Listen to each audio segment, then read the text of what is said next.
Sirdaryo viloyati Xovos tumani 9-umum ta'lim maktabining 9-A sinf o'quvchisi Umarqulova Zarinaman. Men o'zim yozgan she'rni sizlarga taqdim etmoqchiman. Men zo'rman deb kerildik. O'zimizni bildik yagona hokim. Bu yorug' olamga 5 kunga keldik. Axir bu dunyoga Alloh hokim. Allohdan kelgan muqaddas kitobni ey johil banda yoqding, kuydirding. Ana ko'r endi butun olamni olov iskanjasida qoldirding, qo'yding. Yog'ildi boshimizga davosiz balo, davosi yo'q qanday balo bu?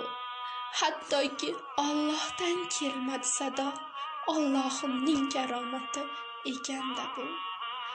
Boshimizga g'aflat kelganda biroq hech kim dardimizga davo bo'lmadi. Boshimizga kulfat kelganda biroq hech kim dardimizga oro bo'lmadi. Allohni unutib qo'ydik do'stlarim. Turmadik saharda bomdod namozga. Allohni unutib qo'ydik do'stlarim. Quloq ham solmadik ajib ovozga. Sahardagi 2 rakat bomdod namozi. Ayting do'stlarim, kimni o'ldirdi? Hattoki 2 rakat bomdod namozi qorong'u qabrdan nurlar yog'dirdi.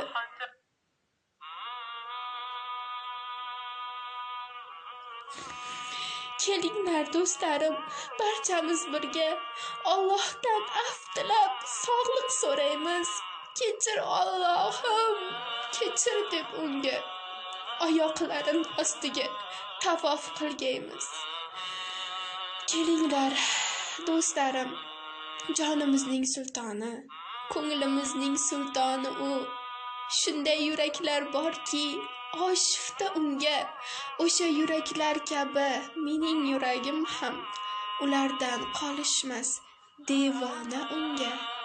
18,000 olamni yaratgan egam, sening sharofatingla shu kunga yetdik. Yaxshilik ulashib do'stlarim biz ham, yuringlar barchamiz jannatga ketdik.